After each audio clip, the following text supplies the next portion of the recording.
প্রিয় একাদশ শ্রেণীর শিক্ষার্থীরা, গুড মর্নিং। আশা করি সবাই তোমরা ভালো আছো। আমরা মার্টিন লুথার কলেজের অনলাইন ক্লাসে আছি। আজকে আমরা হিসাব বিজ্ঞান প্রথম পত্র লেকচার 34 পড়ব সবাই। আমরা অধ্যায় 2-এ আছি, হিসাবের বইসমূহ। এই অধ্যায় থেকে গত ক্লাসে আমরা 3 ঘরের নগদান বই সংক্রান্ত একটি অঙ্ক করেছিলাম। আজকে আমরা ওইরকমই আরেকটি অঙ্ক করব, তবে সেটা একটা বোর্ডের অঙ্ক করব। আর আজকের এই অঙ্কটা করার মধ্য দিয়ে আমরা 1 ঘোড়া, 2 ঘোড়া এবং 3 ঘোড়া এই 3 ধরনের যে নগদান বইয়ের অংশটা আমরা শুরু করেছিলাম, সেই অংশটা আজকে আমরা শেষ করে দিব। পরবর্তী ক্লাস থেকে আমরা শুরু করব খুচরা নগদান বই সংক্রান্ত অঙ্ক। প্রথমে নিয়ম পড়ে নিব, খুচরা নগদান বইয়ের কিছু ধারণা আমরা নিয়ে রাখবো, আর সেই পরবর্তী ক্লাসে আমরা ওই খুচরা নগদান বই সংক্রান্ত কিছু নিয়ম পড়ে, থিওরি পড়ে তারপর আমরা অঙ্কের দিকে এগোবো। তো চলো আজকে আমরা ক্লাসের আলোচ্য বিষয়টা দেখি, তারপর আমরা অঙ্ক শুরু করি।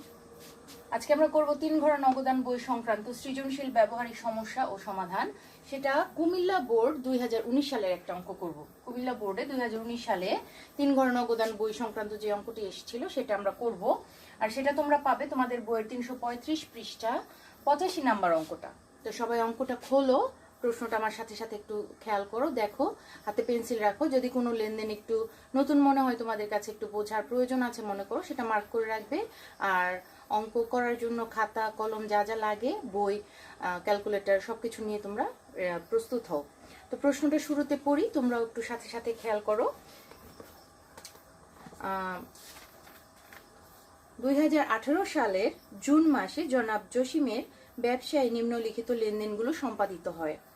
জুন 1 প্রারম্ভিক নগদ উদ্বৃত্ত 50,000 টাকা এবং ব্যাংক জমাতিরিক্ত 12,000 টাকা।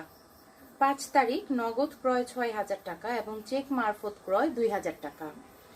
তারপর আছে 10 তারিখ ফাহিমের নিকট তার দেনার 5,000 টাকার পূর্ণ নিষ্পত্তি সাপেক্ষে 4,800 টাকার একটি চেক প্রাপ্তি এবং সঙ্গে সঙ্গে উক্ত চেকটি ব্যাংকে জমা প্রদান।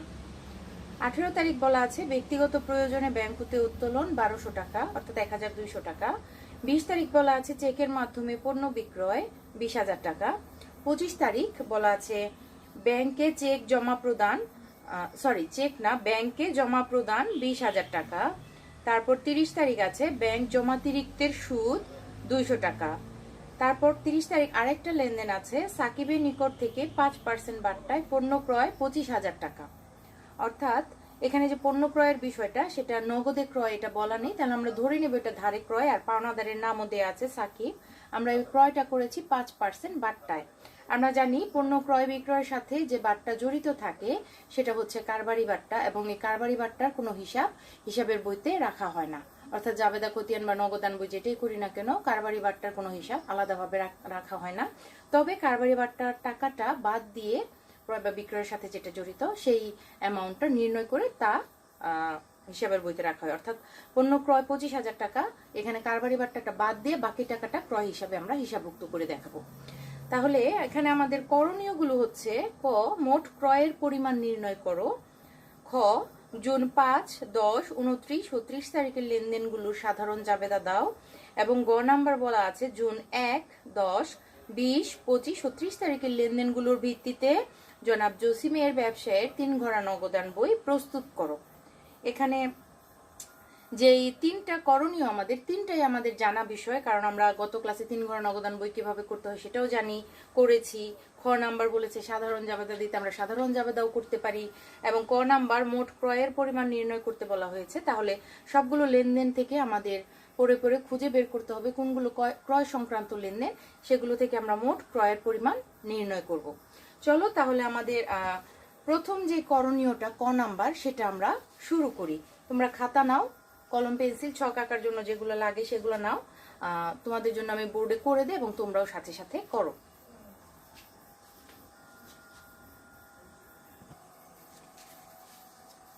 একটু খেয়াল করো, ক নাম্বার আমরা কি নির্ণয় করতে যাচ্ছি? মোট ক্রয়ের পরিমাণ নির্ণয়।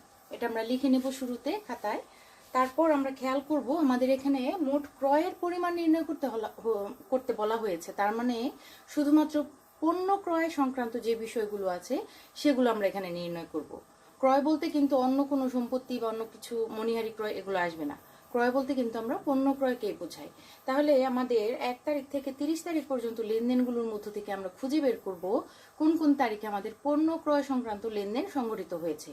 আর মোট ক্রয় বলতে ধারে, নগদে, চেকের মাধ্যমে যেটাই হোক বা প্রদবিলের মাধ্যমে যেটাই হোক, সব ক্রয়কেই একত্রে মোট ক্রয়ের মধ্যে আমরা দেখাবো।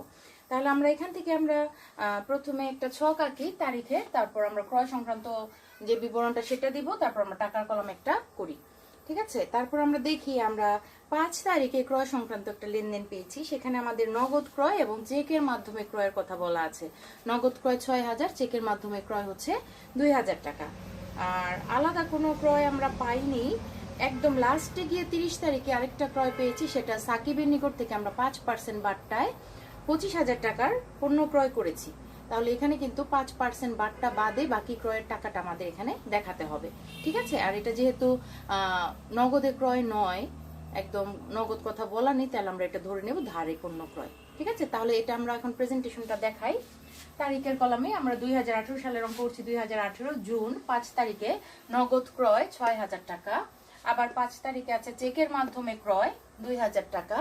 আর একদম 30 তারিখ আছে 5% বাট্টায় ধারে পণ্য ক্রয়, সাকিবের কাছ থেকে যেটা ক্রয় করেছি। তাহলে এখানে বাট্টাটা বাদ দিয়ে আমাদের বাকি টাকাটা দেখাতে হবে। আমরা 25,000 টাকার পণ্য ধারে ক্রয় করেছি এবং এর মধ্যে 5% বাট্টাটা দেখা মানে ধরতে হবে, ক্যালকুলেট করে তারপর এই টাকা থেকে আমাদের 5% বাট্টা বাদ দিয়ে বাকি টাকাটা দেখাতে হবে। 25,000 টাকা থেকে আমরা যদি 25,000-এর উপর 5% বাট্টা করি, সেটা আমরা বাদ দিব। 25,000-এর উপর 5% বাট্টা করলে আমাদের আসে দেখো 1250 টাকা, 1250 টাকা। সেটা তোমরা ক্যালকুলেশন করো ক্যালকুলেটরে, তাহলে দেখবে 25,000-এর 5% হচ্ছে 1250 টাকা। এই বাট্টাটা আমরা 25,000 টাকা থেকে বাদ দিব। তাহলে 25,000 থেকে 1250 বাদ দিলে আমাদের আসে 23,750 টাকা। তোমরা ক্যালকুলেশন করে দেখো ক্যালকুলেটরে, এটাই আসবে। তাহলে এখানে 1250 আমি তোমাদের বোঝানোর জন্য লিখে দিয়েছি। আসলে আমাদের 25,000 টাকার উপর 5% বাট্টা যত আসে সেটা বাদ দিয়ে বাকি টাকাটা এখানে দেখাতে হবে।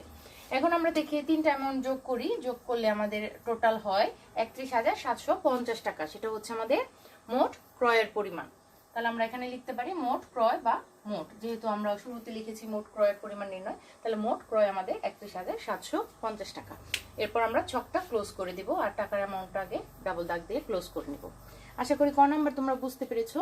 এখন খ নাম্বার আমাদের যে জাবেদাটা করণীয় আছে সেটা আমরা এখন করব। তোমরা জাবেদার একটা ছক করো। সাধারণ জাবেদার জন্য 5 কলাম বিশিষ্ট যে ছক করতে হয়, ছকের উপরে শিরোনাম দিতে হয়, কলামগুলোর নাম দিতে হয়, সেভাবে একটা ছক করো এবং আমিও তোমাদের জন্য সেটা করি।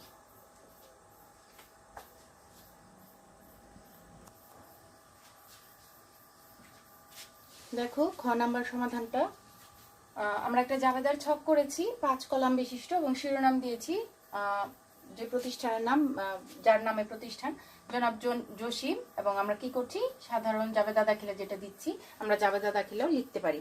তাহলে আমাদের মালিকের নাম হচ্ছে জনাব জসিম, তার নামে আমরা শিরোনামটা দিব। আর 5 কলাম যে জাবেদার ছকের যে 5টা কলাম, তার নামগুলো আমরা সবাই জানি, তারিখ, বিবরণ, খতিয়ান পৃষ্ঠা, ডেবিট টাকা এবং ক্রেডিট টাকা। আমরা সুন্দর করে প্রত্যেকটা কলামের সঠিক নাম লিখব। আর আমরা 2018 সালের অঙ্ক করছি। আমাদের খ নাম্বারে বলা আছে, আমরা যেহেতু সমাধান খ করছি, দেখো খ নাম্বারে বলা আছে যে 5, 10, 29 ও 30 তারিখের লেনদেন, এই 4টা লেনদেন নিয়ে আমাদের জাবেদা দিতে বলা হয়েছে, সাধারণ জাবেদা। 5 তারিখের লেনদেনটা আছে নগদ ক্রয় 6,000 টাকা এবং চেক মারফত ক্রয় 2,000 টাকা। এর জাবেদা কি হবে, আমরা জানি পণ্য ক্রয় করলেই ক্রয় হিসাব ডেবিট হয়, আর নগদে ক্রয় করলে নগদান হিসাব ক্রেডিট হবে, চেকের মাধ্যমে ক্রয় করলে ব্যাংক হিসাব ক্রেডিট হবে। তাহলে দেখো এখানে তোমাদের জন্য 2018 সালে জুন 5 ক্রয় হিসাব ডেবিট 8,000 টাকা, কারণ আমাদের দুইটা মাধ্যমে ক্রয় করা হয়েছে, নগদ এবং ব্যাংক। 6,000 আর 2,000 দুটো মিলে ক্রয় হিসাব ডেবিট হচ্ছে 8,000। নগদান হিসাব ক্রেডিট, অর্থাৎ নগদে ক্রয় করা হয়েছে 6,000 টাকা এবং ব্যাংক হিসাব ক্রেডিট 2,000 টাকা। ঠিক আছে, এরপরে লেনদেনটা হচ্ছে 10 তারিখ। 10 তারিখে বলা আছে ফাহিমের নিকট তার দেনার 5,000 টাকার পূর্ণ নিষ্পত্তি সাপেক্ষে 4,800 টাকার একটি চেক প্রাপ্তি এবং সঙ্গে সঙ্গে চেকটি ব্যাংকে জমা দান। তাহলে চেক যদি ব্যাংকে সঙ্গে সঙ্গে জমা দেওয়া হয়, আমরা যত টাকা চেক পেয়েছি সেই চেকটা যদি ব্যাংকে জমা পড়ে যায় তাহলে তত টাকায় ব্যাংকে বাড়ে। তাহলে আমরা 4,800 টাকা পেয়েছি, সেটাই আমাদের ব্যাংকে যদি জমা দেই ব্যাংক হিসাব হয়ে যাবে ডেবিট। তাহলে ব্যাংক হিসাব হবে ডেবিট 4,800 টাকা, কারণ আমরা 4,800 টাকার চেক পেয়েছি। আর পাওয়ার কথা ছিল 5,000 টাকা, আমরা পেয়েছি 4,800। বাকি যে 200 টাকা আমরা পাইনি সেটা হচ্ছে বাট্টা দিয়েছি আমরা ফাহিমকে। তাহলে এটা হচ্ছে প্রদত্ত বাট্টা, আমাদের জন্য যেটা খরচ। তাহলে প্রদত্ত বাট্টা হয় ডেবিট। আমরা যদি প্রদত্ত বাট্টা না লিখে বাট্টা হিসাব লিখি, বাট্টা হিসাব ডেবিট মানে হচ্ছে প্রদত্ত বাট্টা। তাহলে প্রদত্ত বাট্টা হিসাব ডেবিট 200 টাকা। আর এই দুইটা মিলে যে টাকাটা হবে সেটা হচ্ছে 5,000 টাকা হবে ক্রেডিট, কিন্তু হিসাবের নামটা হবে কি, আমরা যার কাছ থেকে টাকা পেয়েছি, যাকে আমরা বাট্টা দিয়েছি, ওই ব্যক্তিটা হবে এখানে ক্রেডিট, অর্থাৎ প্রাপ্য হিসাব বা দেনাদার হিসাব ফাহিম হবে ক্রেডিট।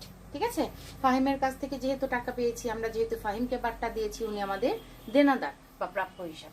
এই দুইটা ডেবিট মিলে তখন হয়ে যাবে কি ক্রেডিট 5,000 টাকা। আর আমরা প্রত্যেকটা জাবেদা করার পর কি দিব, ব্যাখ্যা দিব। যেহেতু এখানে বলেনি যে ব্যাখ্যা দেওয়ার প্রয়োজন নেই, তাহলে অবশ্যই মনে রাখতে হবে জাবেদার সাথে কিন্তু ব্যাখ্যাটা সবসময় জড়িত থাকে। তাহলে আমাদের প্রথমের জন্য আমরা ব্যাখ্যাটা দিব এইভাবে যে নগদে ও চেকে পণ্য ক্রয় করা হলো বা নগদে বা চেকে পণ্য ক্রয়, তারপর শুধুমাত্র বিবরণের কলামটা আমরা ক্লোজ করব। তারপর দ্বিতীয় জাবেদা শেষ আমরা ব্যাখ্যাটা লিখি, ফাহিমের কাছ থেকে চেক প্রাপ্তি এবং তাকে বাট্টা প্রদান। আমরা বিবরণের কলামটা, আরেকটা লেনদেনের জাবেদা যেহেতু শেষ, আমরা কলামটা ক্লোজ করি। তারপরে পরের যে তারিখ 29 তারিখ, 29 তারিখে বলা আছে, এখানে 29 তারিখ তো নেই, 30 তারিখে দুইটা দেয়া আছে। আচ্ছা যাই হোক, বইতে 2টা 30-এর মধ্যে প্রথম যে 30 তারিখটা সেটাকে 29 তারিখ ধরা হয়েছে। তোমরা ইচ্ছা করলে বইতে কারেকশন করে নিতে পারো প্রশ্নের মধ্যে, অথবা যেহেতু আমাদের প্রশ্নে বলে দিয়েছে 29 ও 30 তারিখ, তাহলে প্রশ্নেই উদ্দীপকের মধ্যেই হয়তো আমাদের একটু কারেকশন করে নিতে হবে। প্রথম যে 30 তারিখটা দেয়া আছে সেটাকে আমরা 29 তারিখ বানিয়ে নিই, আর নিচের 30 তারিখটা ঠিক থাকবে। তাহলে ব্যাংক জমাতিরিক্তের সুদ, এটা হবে আমাদের 29 তারিখ প্রশ্ন অনুযায়ী। যেহেতু খ নাম্বার বলেছে 29 আর 30, তাহলে এই খ নাম্বার করণীয় অনুযায়ী আমাদের প্রথম 30 তারিখটা আমরা কেটে 29 তারিখ বানিয়ে নিই। তাহলে আমাদের 29 তারিখের লেনদেনটা হচ্ছে ব্যাংক জমাতিরিক্তের সুদ 200 টাকা। ব্যাংক জমাতিরিক্তের সুদ এটা প্রতিষ্ঠানের জন্য একটা খরচ। ব্যাংক জমাতিরিক্ত যেমন দায়, তার সুদটা হয়ে যাবে প্রতিষ্ঠানের জন্য খরচ। আর এই সুদের টাকাটা ব্যাংক হিসাব থেকে কেটে নেওয়া হয়, অর্থাৎ ব্যাংকে টাকা কমে যায়। তাহলে ব্যাংক জমাতিরিক্তের সুদ যদি খরচ হয় সেটা হয়ে যাবে ডেবিট। ব্যাংক জমাতিরিক্তের সুদ ডেবিট, যেহেতু এখানে 29 তারিখ বলেছে আমরা 29 তারিখ দিই। আমি প্রশ্ন খ নাম্বারটা খেয়াল না করে আমি উদ্দীপকের তারিখটা এখানে ইউজ করে ফেলেছি। তোমরা খ নাম্বারে যে তারিখটা ইউজ করতে বলেছি সেটা ইউজ করবে। তাহলে 29 তারিখ হচ্ছে ব্যাংক জমাতিরিক্তের সুদ হিসাব ডেবিট 200 টাকা। আর যেহেতু ব্যাংকে টাকা কমে যায়, সূত্র ব্যাংক থেকেই কেটে রাখা হয়, তাহলে ব্যাংক হিসাব ক্রেডিট হবে 200 টাকা। ব্যাখ্যা কি লিখবো, ব্যাংক জমাতিরিক্তের সুদ হিসাবভুক্ত করা হলো। আমরা শুধুমাত্র বিবরণের কলামটা ক্লোজ করব। আমাদের অঙ্ক কিন্তু শেষ হয়নি, আমাদের আরেকটা দাখিলা বাকি, সেটা হচ্ছে 30 তারিখের দাখিলা। নিশ্চয়ই তোমরা 2টা 30-এর মধ্যে প্রশ্নে কারেকশন করে নিয়েছো। ব্যাংক জমাতিরিক্তের সুদ এই লেনদেনটা যেখানে আছে উদ্দীপকে, সেখানে ওইটাকে 29 তারিখ বানিয়ে দাও, 30 তারিখ কেটে।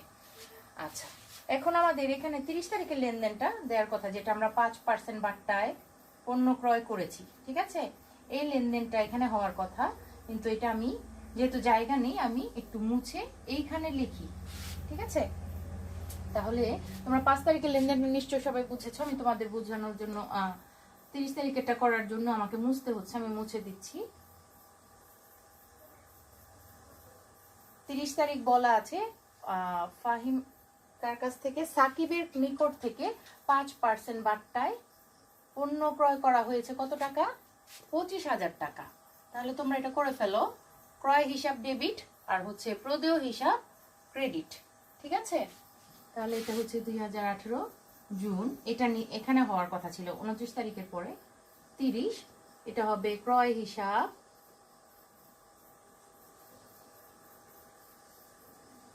ডেবিট আর প্রদেয় হিসাব হচ্ছে সাকিব, এটা হচ্ছে ক্রেডিট। টাকাটা কিভাবে আমরা বের করব? কারবারি বাট্টার টাকাটা বাদ দিয়ে, 25,000 টাকা থেকে কারবারি বাট্টা বাদ দিয়ে তারপর বাকি টাকাটা দেখাবো। আমরা ক নাম্বারে কিন্তু অলরেডি টাকাটা পেয়ে গেছি, সেটা আমাদের ছিল 23,750 টাকা। ক নাম্বারে লাস্টের যে লেনদেনটা আমরা যোগ করেছি 23,750 টাকা। ঠিক আছে, আমরা বাট্টা বাদ দিয়ে তারপর লিখেছি। কারবারি বারটা হিসাবভুক্ত করতে হয় না, কিন্তু যার সাথে জড়িত থাকে সেখান থেকে বাদ দিয়ে দেখাতে হয়। তাহলে ক্রয় হিসাব ডেবিট, প্রদেয় হিসাব ক্রেডিট, সাকিব ক্রেডিট। আমরা এখানে লিখব ধারে পণ্য 5% বারটায় ধারে পণ্য ক্রয়, এটা আমরা ব্যাখ্যা হিসাবে লিখে দিব। 5% বারটায় ধারে পণ্য ক্রয় করা হলো। ঠিক আছে, আমাদের এটা কিন্তু শেষ লেনদেন, তোমাদের এখানে হওয়ার কথা ছিল। তাহলে এখন আমাদের করণীয় হচ্ছে পুরো ছকটাকে ক্লোজ করে দেয়া, যেহেতু আর কোনো জাবেদা নেই। তাহলে এটুকু হচ্ছে আমাদের ছকের শেষ অংশ এটা, তাই পুরো ছকটা আমরা ক্লোজ করে দেবো। নিচে লিখলে নিচে আমরা পুরোটা ক্লোজ করে দিতাম। তাহলে আশা করি তোমরা এই খ নাম্বারে যে 4টা লেনদেনের জাবেদা দিতে বলা হয়েছে সেটা তোমরা বুঝেছো। যদি না বুঝো তোমরা আবার রিভাইজ দিবে, খাতায় প্রথমে উঠিয়ে নাও, তারপর সেটা দেখে দেখে লেনদেনগুলোর সাথে মিলিয়ে মিলিয়ে বোঝার চেষ্টা করো। গ নাম্বার আমাদের বলেছে, আচ্ছা গ নাম্বার আমাদের বলেছে যে কয়েকটা তারিখ দেয়া আছে, সেই তারিখের লেনদেনগুলো নিয়ে আমাদের একটা 3 ঘর নগদান বই করতে বলা হয়েছে। কত কত তারিখ আমরা একটু খেয়াল করি। আমাদের এখানে বলা আছে 1 তারিখ, 10 তারিখ, 20 তারিখ, 25 তারিখ ও 30 তারিখ, এই লেনদেনগুলো নিয়ে একটা 3 ঘর নগদান বই করতে বলা হয়েছে। তাহলে 3 ঘর নগদান বইয়ের ছক আমি গত ক্লাস দেখিয়েছি, তোমরাও করেছো। তো সেইভাবে একটা ছক করে ফেলো এবং প্রারম্ভিক উদ্ধৃতটা বসিয়ে অঙ্কটা শুরু করো। আমিও তোমাদের জন্য করছি।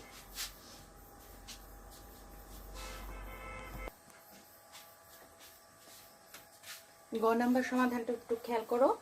গ নাম্বার আমাদের দেখো একটু প্রশ্নটা একটু কারেকশন করে নাও। গ নাম্বারের জন্য এখানে বলা আছে জুন 1, 10, 20, 25 ও 30 তারিখের লেনদেনের ভিত্তিতে।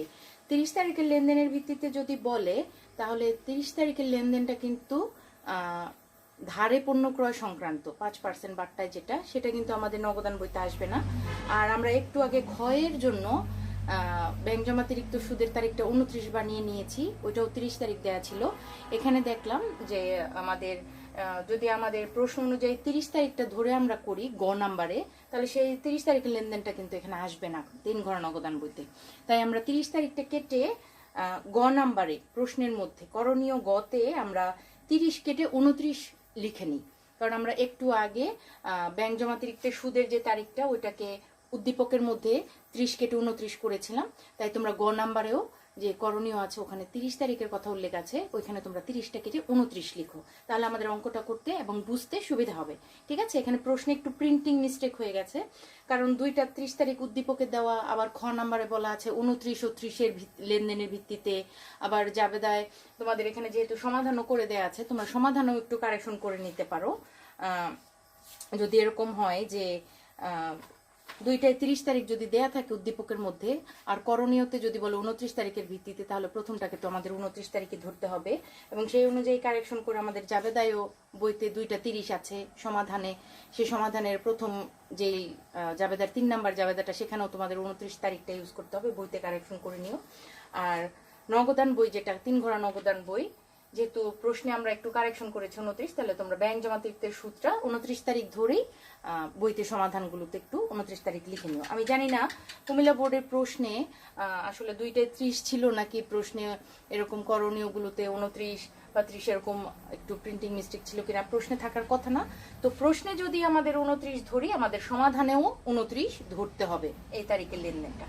তোমরা একটু কষ্ট করে কারেকশন করে নিবে, যেটা 29 সেটা 29 ধরেই অঙ্ক করবে, যেটা 30 সেটা 30 ধরেই জাবেদার নগদান বই করবে। তাই এখানে আমাদের অঙ্কের সমাধানের স্বার্থে এবং প্রশ্ন ধরে প্রশ্ন অনুযায়ী করার ক্ষেত্রে আমাদের এই ব্যাংক জমাতিরিক্তের সুদের তারিখটাকে আমরা একটু চেঞ্জ করলাম। এটা কোনো বড় বিষয় না, তবে পরীক্ষার প্রশ্নে যেই তারিখ থাকবে সেটা ধরে কিন্তু আমাদের অঙ্ক করতে হবে, প্রশ্নে যেই তারিখ থাকবে। আর তখন আমরা সেই অনুযায়ী আমরা এটাকে 30 থাকলে 30ই ধরবো, 29 থাকলে 29ই ধরবো। তাহলে চলো আমরা গ নাম্বার সমাধানে চলে যাই, কনফিউজড না হই, আমরা সেই অনুযায়ী করি। তাহলে গ নাম্বার আমাদের এখানে করতে হবে জুন 1, 10, 20, 25 ও 29 তারিখের লেনদেনের ভিত্তিতে জনাব জসিমের ব্যবসায় 3 ঘোড়া নগদান বই প্রস্তুত করা হলো। ঠিক আছে, তাহলে আমরা জনাব জসিম 3 ঘোড়া নগদান বই লিখবো, শিরোনামটা, আর নগদান বইয়ের একটা ছক করব।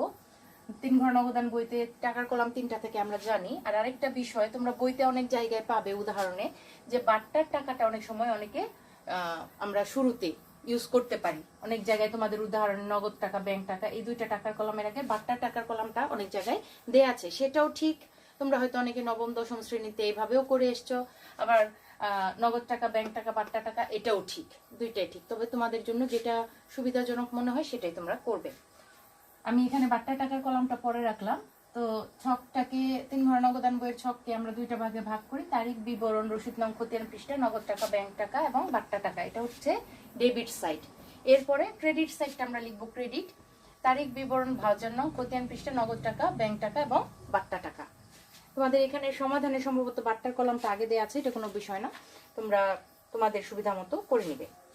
বাট্টার টাকাটা আগে রাখলেও, যদি এখানে আগে রাখো তাহলে ক্রেডিট দিকেও বাট্টার টাকার কলামটা আগে রাখতে পারো, আগে রাখতে হবে আর কি। আমি এখানে শেষে দিয়ে করলাম। এখানে আমাদের 1 তারিখের লেনদেনটা বলা আছে, বা 1 তারিখে যেই উদ্বৃত্তগুলো দেওয়া আছে সেটা হচ্ছে প্রারম্ভিক নগদ উদ্বৃত্ত 50,000 টাকা এবং ব্যাংক জমাতিরিক্ত 12,000 টাকা। তাহলে নগদ উদ্বৃত্ত যেটা আছে সেটা অবশ্যই ব্যালেন্স বিডি হবে ডেবিট সাইডে, আর ব্যাংক জমাতিরিক্ত যেহেতু সেটা ক্রেডিট সাইডে ব্যালেন্স বিডি দেখাতে হবে। তাহলে 2018 জুন 1 ব্যালেন্স বিডি নগদের কলামে 50,000, আর ক্রেডিট সাইডে ব্যাংক জমাতিরিক্ত ব্যালেন্স বিডি 12,000 ব্যাংকের কলামে। তারিখটা ঠিক মতো বসিয়ে নেবে 2018 জুন 1। এরপরে আছে আমাদের 10 তারিখের লেনদেন। ফাহিমের নিকট তার দেনার 5,000 টাকার পূর্ণ নিষ্পত্তি সাপেক্ষে 4,800 টাকার একটি চেক প্রাপ্তি এবং সঙ্গে সঙ্গে উক্ত চেকটি ব্যাংকে জমা প্রদান। তাহলে ফাহিমের কাছ থেকে আমরা যে চেকটা পেয়েছি এবং সাথে সাথে ব্যাংকে জমা দিয়েছি, আমরা এটার জাবেদাও করেছি। আমাদের সেখানে ছিল ব্যাংক হিসাব ডেবিট, তাহলে এই যে আমরা ব্যাংক হিসাব, যে চেকটা আমরা ব্যাংকে জমা দিয়েছি 4,800 টাকা, তাহলে এটা ব্যাংক হিসাব ডেবিট, ব্যাংকের টাকা বেড়ে গেল, ব্যাংক হিসাব ডেবিট, ডেবিট দিকে ব্যাংকের কলামে 4,800 টাকা। যত টাকা বাট্টা প্রদান করা হলো সেটা প্রদত্ত বাট্টা, সাথে সাথে আমরা লিখবো বাট্টার কলমে 200 টাকা, এবং এই দুইটা মিলে আমাদের ক্রেডিট হয়েছিল প্রাপ্য হিসাব ফাহিম, তার নামটা আমরা বিবরণের কলামে লিখবো, যে হিসাবটা ক্রেডিট হয়েছিল। 10 তারিখ, তারিখটা আমরা সঠিকভাবে দিয়ে নিব। এরপর আছে 20 তারিখ, চেকের মাধ্যমে পণ্য বিক্রয়। পণ্য বিক্রয় করা হলে বিক্রয় হিসাব হয়ে যায় ক্রেডিট, এবং নগদে করলে নগদান ডেবিট, চেকের মাধ্যমে করলে এখানে চেক প্রাপ্তিকে আমরা নগদ প্রাপ্তিও ধরতে পারি, আবার ব্যাংকের মাধ্যমেও ধরতে পারি। ঠিক আছে, তাহলে এখানে তোমাদের ব্যাংকের মাধ্যমে যদি ধরি, চেকের মাধ্যমে পণ্য ক্রয়, তাহলে এখানে আমরা ব্যাংক হিসাবে 20,000 টাকা দেখাতে পারি, বিক্রয় হিসাব ব্যাংকের কলামে টাকা। ঠিক আছে, ব্যাংকে টাকা পালো। আর অনেক সময় আমরা হিসাব বিজ্ঞানে আরেকটা নিয়মও শিখেছি, যে চেক পাওয়া মানে নগদ পাওয়া। এটা আমরা এই 20,000 টাকাকে যদি নগদে ধরতাম সেটাও হতো, কারণ হিসাব বিজ্ঞানের নিয়মে এটা আমাদের আছে যে চেক পাওয়াকে নগদ পাওয়া হিসাবেও ধরা যায়, কিন্তু চেক প্রদানকে অবশ্যই ব্যাংক থেকে প্রদান এটা ধরতে হবে। চেক পাওয়া এখন নগদ পাওয়া ধরা হয়, ব্যাংক থেকে পাওয়া ব্যাংকে ও টাকা বৃদ্ধি ধরা হয়, এটা কোনো সমস্যা হবে না, নগদে দিলেও হবে, তবে সেক্ষেত্রে ব্যালেন্সটা হয়তো চেঞ্জ হয়ে যেত। এখানে আমি ব্যাংক ধরেই করেছি, যেহেতু চেকের বিষয়, তোমরা চেকটাকে অনেকে মানে বেশিরভাগ স্টুডেন্ট ব্যাংকের সাথে লেনদেন হিসাবে ধরতেই পছন্দ করো, তাই আমি এখানে ব্যাংক হিসাবে দেখিয়েছি। তাহলে ব্যাংকের মাধ্যমে বা চেকের মাধ্যমে পণ্য ক্রয় করা হলে ব্যাংকে টাকা বাড়লো, আর এখানে বিক্রয় হিসাব ক্রেডিট হলো। ঠিক আছে, ব্যাংক হিসাব ডেবিট, বিক্রয় হিসাব ক্রেডিট। আর আমরা এটাকে দেখাতে পারতাম নগদান হিসাব ডেবিট বা বিক্রয় হিসাব ক্রেডিট, এভাবেও দেখাতে পারতাম। তো এখানে আমরা ব্যাংক ধরেই করলাম। এরপরের লেনদেনটা হচ্ছে আমাদের 25 তারিখ, ব্যাংকে জমা প্রদান 20,000 টাকা। তাহলে ব্যাংকে টাকা জমা দেওয়া হলে ব্যাংকে জমা বাড়ে, ব্যাংক হিসাব ডেবিট, এবং নগদ টাকা কমে যায়, নগদান হিসাব ক্রেডিট। এটা একটা কন্ট্রা এন্ট্রি। কিভাবে বসাবো? ব্যাংক হিসাব ডেবিট, তাহলে ডেবিট দিক ব্যাংকের ঘরে 20,000 টাকা, আর নগদান হিসাব ক্রেডিট, নগদের ঘরে, ক্রেডিট দিকে নগদের ঘরে 20,000 টাকা। কত তারিখ? 25 তারিখ। 25 তারিখ। আর যে কলামে টাকা বসাবো বিবরণের কলামে তার উল্টা হিসাবের নামটা হবে। আমরা এখানে ব্যাংকের কলামে টাকা বসিয়েছি, তার বিবরণের কলামের নাম হবে নগদান হিসাব, এবং এটা কন্ট্রা এন্ট্রি, অবশ্যই কটা লিখে দিতে হবে, অথবা সি। আরেকটা 25 তারিখ আছে, আমরা এখানে নগদের কলামে টাকা বসিয়েছি, তাহলে ভিতরে বসবে ব্যাংক হিসাব বিবরণের কলামে, এবং যেহেতু কন্ট্রা এন্ট্রি ক লিখে দিব, আর তারিখগুলো সঠিকভাবে আমরা লিখব। এরপরে যদি 29 তারিখে আমরা ধরি, 30 তারিখের লেনদেনের ভিত্তিতে যদি বলা হয়, তাহলে 30 তারিখে তো বাট্টায় প্রদান করা আছে, সেটা আসবে, বাট্টার মাধ্যমে কারবারি বাট্টায় পণ্য ক্রয় করা হয়েছে ধারে, এটা তো আসবেই না। তাহলে এখানে 29 তারিখে ধরে করি আমরা, যেহেতু আমরা কারেকশন করে নিয়েছি উদ্দীপকে, 29 তারিখের লেনদেনের ভিত্তিতে আমরা করছি। 29 তারিখ আছে আমাদের ব্যাংক জমাতিরিক্তের সুদ 200 টাকা। তাহলে এখানে ব্যাংক জমাতিরিক্তের সুদের জাবেদা আমরা একটু আগে দিয়েছি, সেই জাবেদাটা আমাদের ছিল ব্যাংক জমাতিরিক্তের সুদ ডেবিট, ব্যাংক হিসাব ক্রেডিট। তাহলে ব্যাংক হিসাব ক্রেডিট 200 টাকা, আর ভিতরে বসবে তার সাথে যে জড়িত ব্যাংক জমাতিরিক্তের সুদ, এই নামটা বসবে। ঠিক আছে, তাহলে ব্যাংক বা নগদ ডেবিট বা ক্রেডিট হলে ওই কলামে টাকাটা বসবে। যদি নগদান হিসাব ডেবিট হয় তাহলে নগদের কলামে টাকা বসবে ডেবিট দিকে, যদি ব্যাংক হিসাব ক্রেডিট হয় ব্যাংকের কলামে ক্রেডিট দিকে টাকা বসবে, আর হিসাবের নামটা হবে তার সাথে জড়িত যেই নাম সেই নাম। তাহলে আমাদের 29 তারিখ পর্যন্ত 5টা লেনদেন দিয়ে যে নগদান বই করতে বলা হয়েছে, 3 ঘর নগদান বই, আমরা কিন্তু লেনদেনগুলো সঠিকভাবে বসালাম। এখন আমাদের করণীয় হচ্ছে ব্যালেন্স নির্ণয় করা। আমরা একটু এক নজর দেখি কোন সাইডটা বড় হয়েছে। প্রথমে আমরা নগদের কলামটা চেক করি। এই সাইডে আমাদের ব্যালেন্স সিডি বের করার আগে নগদে আছে 20,000, এই সাইডে আছে 5,000, তাহলে ডেবিট দিকে 50,000 ডেবিট দিকে নগদের কলামটা বড়, এবং আমরা জানি নগদান বইতে সবসময় ডেবিট দিকের নগদ কলামটাই বড় হয়, হাতে নগদ টাকা থাকে সবসময়, আমরা এটাই ধরে নেই বা জানি। তাহলে 50,000 টাকা আমরা যোগফলটা বসাই দুই সাইডে, আর নগদের কলামে ব্যালেন্স সিডি নির্ণয় করি। সেটা জুন মাসের 30 তারিখ, যেহেতু 30 দিনে জুন মাস, তাহলে 30 তারিখে ব্যালেন্স সিডি লিখবো। 50,000 থেকে আমরা 20,000 বাদ দিয়ে দেখবো 30,000 টাকা আসে। ঠিক আছে, এটা হচ্ছে আমাদের নগদের উদ্বৃত্ত ব্যালেন্স সিডি। আর এরপর আমরা দেখি ব্যাংকের কলাম কোন সাইডে বড়। ক্রেডিট দিকে আছে 12,000 আর 200, 12,200, আর ডেবিট দিকে আছে 4,800, 20,000, 20,000। দেখা যাচ্ছে এইখানেই এটা বড়, 20,000, 20,000, 40 আর 4, 44,800 টাকা। এই সাইডে ডেবিট সাইডেই ব্যাংকের কলামটা বড় হচ্ছে। তাহলে ডেবিট দিকের কলামটা দুই সাইডে আমরা লিখি, কলামের টাকাটা 44,800, 44,800। এখান থেকে আমরা এখন 12,200 এই দুইটা অ্যামাউন্ট বিয়োগ দিই। 44,800 থেকে 12,200 বাদ দিলে আমাদের হাতে থাকে 32,600 টাকা। এটা ব্যাংক উদ্বৃত্ত। ঠিক আছে, তাহলে ব্যালেন্স সিডি ব্যাংকের উদ্বৃত্ত বের হয়েছে 32,600 এবং নগদ উদ্বৃত্ত বের হয়েছে 30,000। এদিকে কোনো বাট্টা টাকা নেই, এটা খালি রাখলাম। এখন আমাদের কাজ হচ্ছে যোগফলটা যেখানে নির্ণয় করেছি আমরা ডাবল দাগ দিয়ে যোগফলটা ক্লোজ করে দেই, আর যেটা ব্যালেন্স সিডি করেছি তার উল্টা সাইডে এসে এখন আমরা সেই সিডিটাকে বিডি করে তারপর ছকটা ক্লোজ করে দেব। তাহলে আমরা এখন এটাকে পরের মাসের শুরুর তারিখে ব্যালেন্স বিডি হিসেবে দেখাবো। জুন মাস ছিল এটা, আমরা জুলাইয়ের 1 তারিখে ব্যালেন্স বিডি দেখাবো। নগদ 30,000 টাকা এবং ব্যাংক 32,600 টাকা। আর বাট্টার কোনো সিডি নির্ণয় করতে হয় না, সিডি বিডি করতে হয় না, উদ্বৃত্ত নির্ণয় করতে হয় না, বাট্টা যা থাকে তাই। তাহলে আমরা নগদের 30,000 টাকা উদ্বৃত্ত পেয়েছি আর ব্যাংকে পেয়েছি 32,600 টাকা। তো এটাই ছিল আমাদের আজকে কুমিল্লা বোর্ডে যে অঙ্কটা ছিল সেই অঙ্কটা করলাম একদম প্রশ্ন ধরে ধরে। আর আশা করি তোমরা বুঝতে পেরেছো যে জাবেদাটা করতে বলা হয়েছে খ নাম্বারে, সেটা আমরা করেছি, নিশ্চয়ই তোমরা বুঝেছো, সেভাবেই করবে। আর 3 ঘর নগদান বই যে তারিখগুলো উল্লেখ করে দিয়েছি সেই অনুযায়ী আমরা অঙ্ক করলাম। আশা করি এটাও তোমরা ভালোভাবে বুঝতে পেরেছো।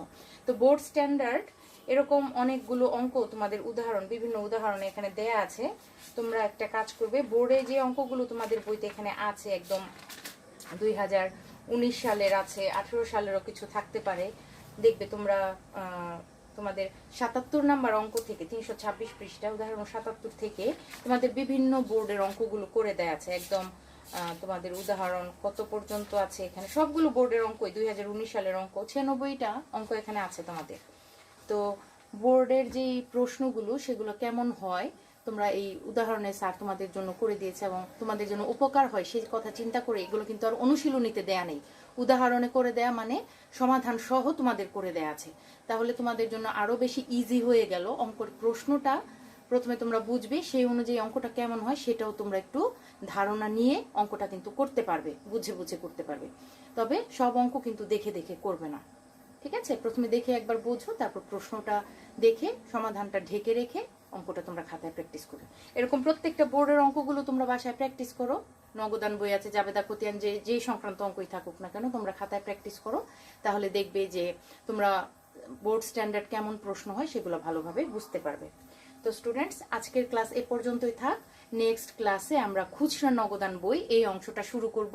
তোমরা একটু খুচরা নগদান বই সংক্রান্ত যে থিওরিগুলো আছে, শুরুর দিকে কিছু থিওরি, যে খুচরা নগদান বই কাকে বলে, তারপর এগুলা কেমন, এটার ছকটা কেমন হয়, বা আরো এই সংক্রান্ত দুই একটা থিওরিটিক্যাল টপিক তোমরা একটু পড়ে রাখবে বাসায়। নেক্সট ক্লাসে যখন আমি শুরু করব যেন তোমরা বুঝতে পারো। তো ততদিন পর্যন্ত তোমরা সবাই ভালো থাকো। পরবর্তী ক্লাসে আবার সবার সাথে কথা হবে। ধন্যবাদ সবাইকে।